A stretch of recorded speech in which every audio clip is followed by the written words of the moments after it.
Hello my YouTube family, ಹೇಗಿದ್ದೀರಾ ಎಲ್ಲರೂ? I hope ಎಲ್ಲರೂ ಚೆನ್ನಾಗಿದ್ದೀರಾ. ಅದೇ ರೀತಿ ನಿಮ್ಮ ಲೈಫ್ನಲ್ಲಿ ಪಾಸಿಟಿವ್ ಆಗಿ ಥಿಂಕ್ ಮಾಡ್ತಾ ಇದ್ದೀರಾ ಅಂತ ಅಂದ್ಕೊಂಡಿದ್ದೀನಿ. ಇವತ್ತಿನ ರೀಡಿಂಗಲ್ಲಿ ಬ್ಯೂಟಿಫುಲ್ ಆಗಿರುವಂತಹ ಯಾವ ಎನರ್ಜಿ ಇದೆ ಅಂತ ನೋಡೋಣ. ಮೊದಲು ಕಾಮ್ ಆಗಿ ಕೂತ್ಕೊಳ್ಳಿ, ಡೀಪ್ ಬ್ರೀತನ್ನು ತಗೊಳ್ಳಿ, ನಿಮ್ಮ ಮೈಂಡ್ ಮತ್ತು ಮನಸ್ಸನ್ನು ರಿಲ್ಯಾಕ್ಸ್ ಮಾಡ್ಕೊಳ್ಳಿ.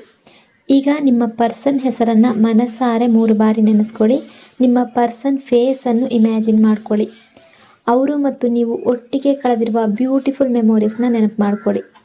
ಅದಕ್ಕೂ ಮೊದಲು ಈ ರೀಡಿಂಗ್ ನಿಮ್ಮವರೆಗೂ ತಲುಪಿದೆ ಅಂದರೆ ಯು ಆರ್ ಸೋ ಬ್ಲೆಸ್ಡ್. ಯೂನಿವರ್ಸ್ಗೆ ಗ್ರ್ಯಾಟಿಟ್ಯೂಡ್ ಹೇಳಿ, ಥ್ಯಾಂಕ್ ಯು ಯೂನಿವರ್ಸ್ ಅಂತ ಹೇಳಿ ನಿಮ್ಮ ಪರ್ಸನ್ ಎನರ್ಜಿಯನ್ನು ಫೀಲ್ ಮಾಡಿ. ಬ್ಯೂಟಿಫುಲ್ ಆಗಿರುವ ಎನರ್ಜಿ ಬಂದಾಗ ಅದನ್ನು ರಿಸೀವ್ ಮಾಡ್ಕೊಳ್ಳಿ. ಇದು ಜನರಲ್ ರೀಡಿಂಗ್ ಆಗಿರುತ್ತೆ. ಜನರಲ್ ರೀತಿಯಲ್ಲೇ ನೀವು ಇದನ್ನು ನೋಡಬೇಕಾಗುತ್ತೆ. ಅಂದರೆ ಎಲ್ಲ ವಿಷಯಗಳು ಎಲ್ರಿಗೂ ಮ್ಯಾಚ್ ಆಗಬೇಕು ಅಂತ ಇಲ್ಲ. ನಿಮ್ಮ ಸಿಚುವೇಶನ್ಗೆ ಮ್ಯಾಚ್ ಆಗುವ ಎನರ್ಜಿ ಇದ್ದರೆ ಮಾತ್ರ ಅದನ್ನು ರಿಸೀವ್ ಮಾಡ್ಕೊಳ್ಳಿ. ಯಾವುದಾದ್ರೂ ಭಾಗ ನಿಮಗೆ ಮ್ಯಾಚ್ ಆಗಲಿಲ್ಲ ಅಂದರೆ ಅದನ್ನು ಫೋರ್ಸ್ ಆಗಿ ತಗೊಳ್ಬೇಡಿ, ಸಿಂಪಲ್ಲಾಗಿ ಅಲ್ಲಿಗೆ ಬಿಡಿ. ಈ ರೀಡಿಂಗ್ನ ಉದ್ದೇಶ ಏನು ಅಂದರೆ, ಈ ಕ್ಷಣದ ಪ್ರೆಸೆಂಟ್ ಎನರ್ಜಿ ಯಾವ ರೀತಿ ಇದೆ, ನಿಮ್ಮಿಬ್ಬರ ನಡುವೆ ಯಾವ ರೀತಿಯ ಎಮೋಷನ್ಸ್ ಅಥವಾ ವೈಬ್ಸ್ ನಡೀತಾ ಇದೆ ಅದನ್ನು ನಿಮಗೆ ತಿಳಿಸುವ ಒಂದು ಸಣ್ಣ ಪ್ರಯತ್ನ ಅಷ್ಟೆ. ಹಾಗಾಗಿ ಓವರ್ ಆಗಿ ನೆಗೆಟಿವ್ ಆಗಿ ಯೋಚನೆ ಮಾಡಬೇಡಿ.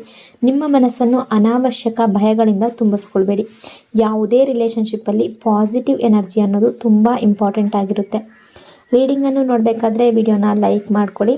ಅದೇ ರೀತಿ ಚಾನಲ್ನ ಸಬ್ಸ್ಕ್ರೈಬ್ ಮಾಡಿಕೊಂಡು ಕನೆಕ್ಟ್ ಆಗಿ. ಮೊದಲಿಗೆ ಯಾವ ಎನರ್ಜಿ ಇದೆ ಅಂತ ನೋಡೋದಾದರೆ, ಈ ಕ್ಷಣದಲ್ಲಿ ವೀಕ್ ಎನರ್ಜಿ ಇದೆ, ಕನ್ಫ್ಯೂಷನ್ ಎನರ್ಜಿ ಇದೆ. ನಿಮ್ಮ ಪಾರ್ಟ್ನರ್ ಅವರ ಮನಸ್ಸಿನ ಸ್ಥಿತಿ ನೋಡಿದ್ರೆ ಹೊರಗಿನಿಂದ ಅವ್ರು ಎಷ್ಟೇ ಸ್ಟ್ರಾಂಗ್ ಆಗಿ ಕಾಣಿಸ್ಕೊಂಡ್ರೂ ಕೂಡ ಮನಸ್ಸಿನ ಒಳಗಿನಿಂದ ತುಂಬ ವೀಕ್ ಆಗಿರುವ ಎನರ್ಜಿ ಇದೆ. ಈ ರಿಲೇಷನ್ಶಿಪ್ಗೆ ನಿಜವಾಗ್ಲೂ ಮುಂದೆ ಕಂಟಿನ್ಯೂ ಆಗುತ್ತಾ ಇಲ್ವಾ, ಅಥವಾ ಇಲ್ಲೇ ಮುಗ್ದು ಹೋಗುತ್ತಾ ಅನ್ನೋ ಪ್ರಶ್ನೆ ಅವರ ಮನಸ್ಸನ್ನು ಬಿಟ್ಟು ಹೋಗ್ತಾ ಇಲ್ಲ. ಈಗ ಅವರು ಯಾವುದೇ ವಿಚಾರದಲ್ಲೂ ಕ್ಲಿಯರ್ ಆಗಿಲ್ಲ. ಒಂದು ಕ್ಷಣ ಎಲ್ಲ ಮುಗ್ದು ಹೋಯಿತು ಅಂತ ಅನ್ನಿಸ್ತಾ ಇದೆ, ಇನ್ನೊಂದು ಕ್ಷಣ ಇನ್ನೂ ಒಂದು ಅವಕಾಶ ಇದೆ ಅನ್ನೋ ಹೋಪ್ ಇದೆ ಅನ್ನೋ ಭರವಸೆ ಬರ್ತಾ ಇದೆ. ಈ ಎರಡೂ ಯೋಚನೆಗಳ ಮಧ್ಯೆ ಅವರು ಸಿಕ್ಕಾಕೊಂಡಿದ್ದಾರೆ. ಅವರ ಮನಸ್ಸಿನಲ್ಲೀಗ ಒಂದು ದೊಡ್ಡ ಭಯ ಕೂಡ ಕೆಲಸ ಮಾಡ್ತಾ ಇದೆ. ಇನ್ನು ಮುಂದೆ ಅವರು ನನ್ನನ್ನು ಒಪ್ಕೊಳ್ಳೋದಿಲ್ವೇನೋ, ನಾನು ಮತ್ತೆ ಬಂದರೂ ಕೂಡ ಅವರು ಮನಸ್ಸಿನ ಬಾಗಿಲನ್ನು ಮುಚ್ಚಿಬಿಡ್ತಾರೇನೋ, ನನಗೆ ಮತ್ತೊಂದು ಅವಕಾಶ ಕೊಡಲ್ವೇನೋ ಅನ್ನೋ ಭಯ ಅವರ ಮನಸ್ಸಿನ ಒಳಗಡೆಯಿಂದ ಕಾಡ್ತಾ ಇರುವ ಎನರ್ಜಿ ಇದೆ. ಇದಕ್ಕೂ ಮೊದಲು ಅಥವಾ ಪಾಸ್ಟ್ನಲ್ಲಿ ಅವರು ಮಾಡಿದ ತಪ್ಪುಗಳು ಈಗ ಅವರ ಕಣ್ಣ ಮುಂದೆ ಮತ್ತೆ ಮತ್ತೆ ಬರ್ತಾ ಇದೆ. ಹಿಂದೆ ಅವರು ಆ ತಪ್ಪುಗಳನ್ನು ಅಷ್ಟು ದೊಡ್ಡದಾಗಿ ನೋಡ್ತಾ ಇರಲಿಲ್ಲ, ನಿಮ್ಮನ್ನು ಇಗ್ನೋರ್ ಮಾಡ್ತಾ ಇರ್ಬೋದು. ಆದರೆ ಈಗ ಅದೇ ಘಟನೆಗಳನ್ನು ನೆನಪಿಸ್ಕೊಂಡಾಗ ಅವರಿಗೆ ಅವರ ಮೇಲಿನ ಬೇಸರ ಬರ್ತಾ ಇದೆ. ನಾನು ಆ ದಿನ ಆ ರೀತಿ ಮಾಡಬಾರ್ದಿತ್ತು, ಆ ಮಾತು ಹೇಳಬಾರ್ದಿತ್ತು, ಅಥವಾ ಆ ನಿರ್ಧಾರ ತಗೊಳ್ಬಾರ್ದಿತ್ತು, ಅಷ್ಟು ಈಗೋ ತೋರಿಸ್ಬಾರ್ದಿತ್ತು, ಅಷ್ಟೊಂದು ಇಗ್ನೋರ್ ಮಾಡಬಾರ್ದಿತ್ತು. ಈ ರೀತಿ ಹಲವಾರು ವಿಚಾರಗಳು ಅವರ ಮನಸ್ಸಿನಲ್ಲಿ ಸುತ್ತಾಡ್ತಾ ಇದೆ. ಇದು ಕೇವಲ ಒಂದು ಬೇಸರ ಮಾತ್ರ ಅಲ್ಲ, ಅವರಿಂದ ಒಳ್ಳೆಯ ವ್ಯಕ್ತಿಯನ್ನು ಹರ್ಟ್ ಮಾಡಿದ್ದೀನಿ ಅನ್ನೋ ಅರಿವು ಕೂಡ ಅವರಿಗೆ ನಿಧಾನವಾಗಿ ಬರ್ತಾ ಇದೆ. ಕೆಲವೊಮ್ಮೆ ನಾವು ಯಾರನ್ನಾದರೂ ಕಳೆದುಕೊಳ್ಳೋವರೆಗೂ ಅವರ ವ್ಯಾಲ್ಯೂ ಗೊತ್ತಾಗೋದಿಲ್ಲ. ಅದೇ ರೀತಿ ಇವರ ಎನರ್ಜಿ ಈಗ ನಿಮ್ಮ ವ್ಯಾಲ್ಯೂವನ್ನು ಅರ್ಥ ಮಾಡ್ಕೊಳ್ಳೋದಕ್ಕೆ ಶುರು ಮಾಡಿರುವ ಎನರ್ಜಿ ಇದೆ. ನೋ ಕಾಂಟ್ಯಾಕ್ಟ್ ಎನರ್ಜಿ, ಮಿಸ್ ಮಾಡ್ತಾ ಇರುವಂತಹ ಮನಸ್ಸಿರುವ ಎನರ್ಜಿ. ನಿಮ್ಮಿಬ್ಬರ ನಡುವೆ ಈಗ ಮಾತುಕತೆ ಕಡಿಮೆ ಇರ್ಬೋದು, ಕೆಲವರಲ್ಲಿ ಸಂಪೂರ್ಣ ನೋ ಕಾಂಟ್ಯಾಕ್ಟ್ ಸಿಚುವೇಶನ್ ಕೂಡ ಬಂದಿರ್ಬೋದು. ಆದರೆ ಹೊರಗಡೆ ಮಾತು ನಿಂತಿದ್ರೂ ಕೂಡ ಅವರ ಮನಸ್ಸಿನೊಳಗಡೆ ನಿಮ್ಮ ಜೊತೆಗಿನ ಮಾತು ಅನ್ನೋದು ಇನ್ನೂ ನಿಂತಿಲ್ಲ. ಅವ್ರು ಆಗಾಗ ಹಿಂದಿನ ದಿನಗಳನ್ನು ನೆನಪಿಸ್ಕೊಳ್ತಾ ಇದ್ದಾರೆ. ಅವ್ರು ಅಂದ್ಕೊಳ್ತಾ ಇರೋದು, ನಾನು ಯಾಕೆ ಮಾತನಾಡೋದು ನಿಲ್ಲಿಸ್ದೆ, ನಾನು ಯಾಕೆ ದೂರ ಹೋದೆ, ಯಾಕೆ ಈ ರಿಲೇಷನ್ಶಿಪ್ಪನ್ನು ಈ ರೀತಿ ತಂದೆ, ಅವರು ನನ್ನ ಜೊತೆ ಎಷ್ಟು ಒಳ್ಳೆಯವರಾಗಿದ್ದರೂ ಕೂಡ ನಾನು ಯಾಕೆ ಅರ್ಥ ಮಾಡ್ಕೊಳ್ಳಿಲ್ಲ. ಇಂಥ ಪ್ರಶ್ನೆಗಳು ಅವರ ಮನಸ್ಸಿನೊಳಗಡೆ ಮತ್ತೆ ಮತ್ತೆ ಬರ್ತಾ ಇದೆ. ನೀವು ಅವ್ರ ಜೊತೆ ಇದ್ದಾಗ ನಿಮ್ಮ ವ್ಯಾಲ್ಯೂ ಅವರಿಗೆ ಅಷ್ಟು ಗೊತ್ತಾಗ್ತಾ ಇರಲಿಲ್ಲ. ಯಾಕೆಂದರೆ ನೀವು ಯಾವಾಗಲೂ ಅವ್ರ ಜೊತೆಗಿರ್ತೀರ. ನಿಮ್ಮ ಪ್ರೀತಿ, ನಿಮ್ಮ ಕೇರ್, ನಿಮ್ಮ ಮೆಸೇಜ್, ನಿಮ್ಮ ಟೈಮ್ ಇದೆಲ್ಲ ಅವರಿಗೆ ಸಿಗ್ತಲೇ ಇತ್ತು. ಆದರೆ ಈಗ ಪರಿಸ್ಥಿತಿ, ಸಿಚುವೇಶನ್ ಅನ್ನೋದು ಬದಲಾಗಿದೆ. ಈಗ ನಿಮ್ಮ ಪ್ರೆಸೆನ್ಸನ್ನು ಮಿಸ್ ಮಾಡ್ಕೊಳ್ತಾ ಇದ್ದಾರೆ. ನಿಮ್ಮ ಆ್ಯಬ್ಸೆನ್ಸನ್ನು ಅವರು ತುಂಬ ಕಾಡ್ತಾ ಇದೆ. ಅವರಿಗೆ ಒಂದು ಮೆಸೇಜ್ ಬಂದರೂ ಕೂಡ ತುಂಬ ಹ್ಯಾಪಿ ಆಗ್ತಾ ಇದ್ದ ಆ ದಿನಗಳು, ಒಂದು ಕಾಲ್ ಬಂದರೆ ಮನಸ್ಸು ತುಂಬ ಸಮಾಧಾನ ಆಗ್ತಾ ಇದ್ದ ಆ ಕ್ಷಣ, ನೀವು ಕೇಳ್ತಾ ಇದ್ದಂತಹ ಸಣ್ಣ ಸಣ್ಣ ವಿಚಾರ, ಅವರು ದುಃಖದಲ್ಲಿದ್ದಾಗ ನೀವು ನೀಡ್ತಾ ಇದ್ದಂತಹ ಬೆಂಬಲ, ಇದೆಲ್ಲ ಈಗ ಅವರ ನೆನಪಿನಲ್ಲಿ ಬರ್ತಾ ಇದೆ. ಅವರಿಗೀಗ ಅವರಿಂದ ನೀವು ದೂರ ಆಗಿದ್ದೀರಾ ಅನ್ನೋ ಖಾಲಿತನ, ನಿಮ್ಮ ಪ್ರೆಸೆನ್ಸ್ ಜಾಸ್ತಿಯಾಗಿ ಅವ್ರಿಗೆ ಅನುಭವ ಆಗ್ತಾ ಇದೆ. ಮನಸ್ಸಿನ ಒಳಗಿನ ಗೊಂದಲದ ಎನರ್ಜಿ. ಹೊರಗಡೆ ನೋಡಿದರೆ ಅವರು ನಾರ್ಮಲ್ ಆಗಿರುವಂತೆ ಕಾಣ್ಬೋದು, ಸೋಷಿಯಲ್ ಮೀಡಿಯಾದಲ್ಲಿ ನಗ್ತಾ ಇರ್ಬೋದು, ಫ್ರೆಂಡ್ಸ್ಗಳ ಜೊತೆ ಮಾತಾಡ್ತಾ ಇರ್ಬೋದು, ಬ್ಯುಸಿಯಾಗಿರ್ಬೋದು, ಅವರ ವರ್ಕ್ ಮಾಡ್ತಾ ಇರ್ಬೋದು, ಕೆಲಸಕ್ಕೆ ಹೋಗ್ತಾ ಇರ್ಬೋದು. ಆದರೆ ಅವರ ಒಳಗಿನ ಮನಸ್ಸು ನಡೀತಾ ಇರೋದನ್ನು ಬೇರೆ ಯಾರೂ ನೋಡ್ತಾ ಇಲ್ಲ. ಅವರ ಒಳಗಡೆ ಒಂದು ದೊಡ್ಡ ಬಿರುಗಾಳಿ ನಡೀತಾ ಇದೆ. ಯಾರಿಗೂ ಹೇಳ್ಕೊಳ್ಳೋದಕ್ಕೆ ಆಗದೇ ಇರುವಂತಹ ನೋವು, ಯಾರಿಗೂ ಅರ್ಥವಾಗದೇ ಇರುವಂತಹ ಗೊಂದಲ, ಕನ್ಫ್ಯೂಷನ್, ಮುಂದಿನ ಯಾವ ರೀತಿ ಮುಂದೆ ಹೋಗಬೇಕು ಅನ್ನೋ ಭಯ, ನಿಮ್ಮನ್ನು ಕಳೆದುಕೊಳ್ಳುವಂತಹ ಆತಂಕ, ಈ ಎಲ್ಲವನ್ನು ಅವರು ಒಬ್ಬರೇ ಹೊತ್ಕೊಂಡು ಹೋಗ್ತಾ ಇದ್ದಾರೆ. ಅದಕ್ಕಾಗಿ ಅವರೀಗ ತುಂಬ ಹರ್ಟ್ ಆಗಿರುವ ಫೀಲ್ನಲ್ಲಿದ್ದಾರೆ, ತುಂಬ ಲೋನ್ಲಿನೆಸ್ ಫೀಲ್ ಮಾಡ್ತಾ ಇದ್ದಾರೆ. ಅವ್ರಿಗೆ ಅವರ ಮೇಲೇ ಬೇಸರ ಆಗ್ತಾ ಇದೆ. ಕೆಲವೊಮ್ಮೆ ಲೈಫ್ನಲ್ಲಿ ಒಬ್ಬ ವ್ಯಕ್ತಿ ಸಂಪೂರ್ಣವಾಗಿ ಕುಸಿದು ಹೋದಾಗ ಮಾತ್ರ ಅವ್ರಿಗೆ ನಿಜವಾದ ಬದಲಾವಣೆ ಅನ್ನೋದು ಶುರುವಾಗುತ್ತೆ. ಅವರ ಈಗೋ ಅನ್ನೋದು ಕುಸಿತಾ ಇದೆ, ಅಹಂಕಾರ ಅನ್ನೋದು ಕುಸಿಯುತ್ತೆ, ಹಠ ಕಡಿಮೆ ಆಗುತ್ತೆ, ರಿಯಾಲಿಟಿ ಕಾಣೋದಕ್ಕೆ ಶುರುವಾಗುತ್ತೆ. ಇಲ್ಲಿ ಕೂಡ ಅದೇ ಎನರ್ಜಿ ಇದೆ, ಹೀಲಿಂಗ್ ಸ್ಟೇಜ್ ಎನರ್ಜಿ. ಈ ವ್ಯಕ್ತಿ ಈಗ ಒಂದು ಹೀಲಿಂಗ್ ಪ್ರೊಸೆಸ್ ಮೂಲಕ ಹೋಗ್ತಾ ಇದ್ದಾರೆ. ಹಿಂದೆ ಮಾಡಿದ ತಪ್ಪುಗಳು, ಹಿಂದೆ ತಗೊಂಡ ನಿರ್ಧಾರಗಳು, ಹಿಂದೆ ನೋಯಿಸಿದ ಜನರು, ಈಗ ಎಲ್ಲವನ್ನ ಜೀವನ ಅವರಿಗೆ ತೋರಿಸ್ತಾ ಇದೆ, ಲೆಸನ್ ಕಲಿಸ್ತಾ ಇದೆ. ಇವರು ಅವರ ಜೀವನದ ಕೆಲವು ಕಾರ್ಮಿಕ್ ಪಾಠಗಳನ್ನು ಕಲಿತಾ ಇದ್ದಾರೆ. ಬಹುಶಃ ಹಿಂದೆ ಅವರು ಕೆಲವು ಸಂಬಂಧಗಳನ್ನು ಸರಿಯಾಗಿ ನೋಡ್ಕೊಂಡಿರಲಿಲ್ಲ. ಅದು ರಿಲೇಷನ್ಶಿಪ್ ಆಗಿರ್ಬೋದು, ಫ್ರೆಂಡ್ಶಿಪ್ ಆಗಿರ್ಬೋದು, ನಿಮ್ಮ ಜೊತೆ ಆಗಿರಬಹುದು. ಕೆಲವರ ಭಾವನೆಗಳನ್ನು ಲೈಟಾಗಿ ತೊಗೊಂಡಿರ್ಬೋದು, ನಿಮ್ಮ ಭಾವನೆಗಳನ್ನು ಅವರು ಇಗ್ನೋರ್ ಮಾಡಿರ್ಬೋದು, ನಿಮ್ಮನ್ನು ಅವಾಯ್ಡ್ ಮಾಡಿರ್ಬೋದು. ಆದರೆ ಈಗ ಅದೇ ಅನುಭವಗಳು ಅವರ ಲೈಫ್ನಲ್ಲಿ ಮತ್ತೆ ಅವ್ರಿಗೆ ರಿಪೀಟ್ ಆಗಿ ಬರ್ತಾ ಇದೆ. ಲೈಫ್ ಅವರಿಗೆ ಒಂದು ಲೆಸನ್ ಕಲಿಸ್ತಾ ಇದೆ. ಈ ಕಾರಣದಿಂದ ಅವರು ನಿಧಾನವಾಗಿ ಬದಲಾಗ್ತಾ ಇದ್ದಾರೆ. ಒಂದು ಕಾರ್ಮಿಕ್ ಸೈಕಲ್ ಮುಗಿದು ಇನ್ನೊಂದು ಹೊಸ ಸ್ಟಾರ್ಟ್ ಆಗುವ ಎನರ್ಜಿ ಇದೆ. ಭಯ, ಈಗೋ ಕುಸಿತದ ಎನರ್ಜಿ. ಅವರು ಹಲವು ಸಲ ನಿಮಗೆ ಮೆಸೇಜ್ ಮಾಡಬೇಕು ಅಥವಾ ಕಾಲ್ ಮಾಡಬೇಕು ಅಂತ ಅವ್ರು ಯೋಚನೆ ಮಾಡ್ಬೋದು. ಆದರೆ ಪ್ರತಿ ಬಾರಿ ಕೂಡ ಕೊನೆಯ ಕ್ಷಣದಲ್ಲಿ ಹಿಂದೆ ಸರಿತಾ ಇದ್ದಾರೆ. ಯಾಕೆ ಅಂದರೆ ಅವರಿಗೆ ನಿಮ್ಮ ರೆಸ್ಪಾನ್ಸ್ ಬಗ್ಗೆ ಭಯ ಇದೆ. ಅವ್ರು ನನ್ನನ್ನು ಇಗ್ನೋರ್ ಮಾಡ್ತಾರಾ, ನನ್ನ ಮೇಲೆ ಕೋಪ ಮಾಡ್ಕೊಳ್ತಾರಾ, ಮತ್ತೆ ಮಾತಾಡಲೇಬೇಡ ಅಂತ ಹೇಳ್ತಾರಾ ಅಂತ ಭಯ ಅವರನ್ನು ತಡಿತಾ ಇದೆ. ಹಿಂದೆ ಈಗೋ ಜಾಸ್ತಿ ಇದ್ದ ವ್ಯಕ್ತಿ ಈಗ ಹೆದರಿ ಯೋಚನೆ ಮಾಡ್ತಾ ಇರುವ ರೀತಿ ಕಾಣ್ತಾ ಇದ್ದಾರೆ. ಇದು ಅವರ ಈಗೋ ನಿಧಾನವಾಗಿ ಕರಗ್ತಾ ಇರುವಂತಹ ಎನರ್ಜಿ. ನಿಮ್ಮ ಬೌಂಡರೀಸ್ ಈಗ ನೀವು ಹಿಂದಿನಂತಿಲ್ಲ ಅನ್ನೋದು ಅವರಿಗೆ ಕ್ಲಿಯರಾಗಿ ಗೊತ್ತಾಗ್ತಾ ಇದೆ. ಹಿಂದೆ ನೀವು ತುಂಬ ಸಲ ಕ್ಷಮಿಸಿದ್ದೀರಾ. ಎಷ್ಟೇ ಸಲ ಆನ್ ಆ್ಯಂಡ್ ಆಫ್ ಸಿಚುವೇಶನ್ ಮಾಡಿದ್ರು ಕೂಡ, ಅಥವಾ ಈ ವ್ಯಕ್ತಿ ಒಂದು ಸಲ ನಿಮ್ಮ ಲೈಫ್ನಲ್ಲಿ ಬರೋದು, ಒಂದು ಸಲ ಹೋಗೋದು, ಒಂದು ಸಲ ಪ್ರೀತಿ ತೋರಿಸೋದು, ಒಂದು ಸಲ ನಿಮ್ಮನ್ನು ಇಗ್ನೋರ್ ಮಾಡೋದು, ಈ ರೀತಿ ಮಾಡ್ತಾ ಇದ್ರೂ ಕೂಡ ನೀವು ತುಂಬ ಸಲ ಕ್ಷಮಿಸಿದ್ದೀರಾ. ಅವರನ್ನು ಅರ್ಥ ಮಾಡ್ಕೊಂಡಿದ್ದೀರಾ, ಅವರಿಗಾಗಿ ವೆಯ್ಟ್ ಮಾಡಿದ್ದೀರಾ. ಆದರೆ ಈಗ ನಿಮ್ಮ ವ್ಯಾಲ್ಯೂ ನೀವು ಅರಿತುಕೊಂಡಿದ್ದೀರಾ. ನೀವು ನಿಮ್ಮ ಲೈಫ್ನ ಒಂದು ಬೌಂಡ್ರೀಸ್ ಹಾಕ್ಕೊಂಡಿದ್ದೀರಾ. ಆ ವ್ಯಕ್ತಿ ಮತ್ತೆ ಬಂದರೆ ಅವರು ಸೀರಿಯಸ್ ಆಗಿರಬೇಕು. ಈ ರಿಲೇಷನ್ಶಿಪ್ಪಲ್ಲಿ ನಿಜವಾಗ್ಲೂ ಕಮಿಟ್ ಆಗ್ತಾರಾ, ಈ ರಿಲೇಷನ್ಶಿಪ್ಪಲ್ಲಿ ಯಾವ ರೀತಿ ಮುಂದಕ್ಕೆ ತಗೊಂಡು ಹೋಗ್ತಾರೆ, ಆ್ಯಕ್ಷನ್ ತಗೊಳ್ತಾರಾ, ಅಥವಾ ಮತ್ತೆ ಮೊದಲಿನ ತಪ್ಪುಗಳನ್ನು ಮಾಡೋದಿಲ್ಲ ಅಲ್ವಾ? ಇಂತಹ ಪ್ರಶ್ನೆಗಳು ನೀವು ಅವರನ್ನು ಕೇಳ್ಬೋದು. ಸೊ ಅದು ಅವರಿಗೂ ಕೂಡ ಗೊತ್ತಾಗಿದೆ. ಅದಕ್ಕಾಗಿ ಅವರೀಗ ನಿಮ್ಮನ್ನು ಕಾಂಟ್ಯಾಕ್ಟ್ ಮಾಡುವ ಮೊದಲು ಅವರನ್ನು ಅವರು ಈಗ ರೆಡಿ ಮಾಡ್ತಾ ಇದ್ದಾರೆ, ತಯಾರು ಮಾಡ್ಕೊಳ್ತಾ ಇದ್ದಾರೆ. Miracle energy. ಕೆಲವು ಘಟನೆಗಳು ಇನ್ನೂ ನಿಮ್ಮ ಮುಂದೆ ಬಂದಿಲ್ಲದೆ ಇರ್ಬೋದು. ಅಂದರೆ ನೀವು ಬಹಳ ದಿನಗಳಿಂದ ಮನಸ್ಸಿನಲ್ಲಿ ಇಟ್ಕೊಂಡಿರುವ ಒಂದು ಆಸೆ, ಒಂದು ಪ್ರಾರ್ಥನೆ, ಒಂದು ಮ್ಯಾನಿಫೆಸ್ಟೇಷನ್, ಅದು ನಿಧಾನವಾಗಿ ನಿಮ್ಮ ಕಡೆಗೆ ಬರ್ತಾ ಇರುವಂಥ ಎನರ್ಜಿ. ಅಂದರೆ ಈಗ ಎಲ್ಲವೂ ನಿಮ್ಮ ಲೈಫ್ನಲ್ಲಿ ಬ್ಲರ್ ಆಗಿರುವ ರೀತಿ ನಿಮಗೆ ಕಾಣಬಹುದು. ರಿಲೇಷನ್ಶಿಪ್ಪಲ್ಲಾಗಿರ್ಬೋದು, ಫ್ರೆಂಡ್ಶಿಪ್ಪಲ್ಲಾಗಿರ್ಬೋದು, ಏನೇ ಆಗಿರಬಹುದು, ನಿಮ್ಮ ಲೈಫ್ನಲ್ಲಿ ಯಾವುದು ನಡೀತಾ ಇಲ್ಲ ಅನ್ನೋ ಭಾವನೆ ಇರ್ಬೋದು. ಆದರೆ ಅನೇಕ ವಿಚಾರಗಳು ಈಗಾಗಲೇ ನಿಮ್ಮ ಬ್ಯಾಕ್ಗ್ರೌಂಡ್ನಲ್ಲಿ ಕೆಲಸ ಮಾಡ್ತಾ ಇರುತ್ತೆ. ಸರಿಯಾದ ಸಮಯ ಬಂದಾಗ ಆ ವಿಷಯ ನಿಮ್ಮ ಮುಂದೆ ಕ್ಲಿಯರ್ ಆಗಿ ಬರುತ್ತೆ. ಆ ಸಮಯದಲ್ಲಿ ನೀವು ಇದು ಹೇಗಾಯಿತು ಅಂತ ಆಶ್ಚರ್ಯ ಪಡ್ಬೋದು.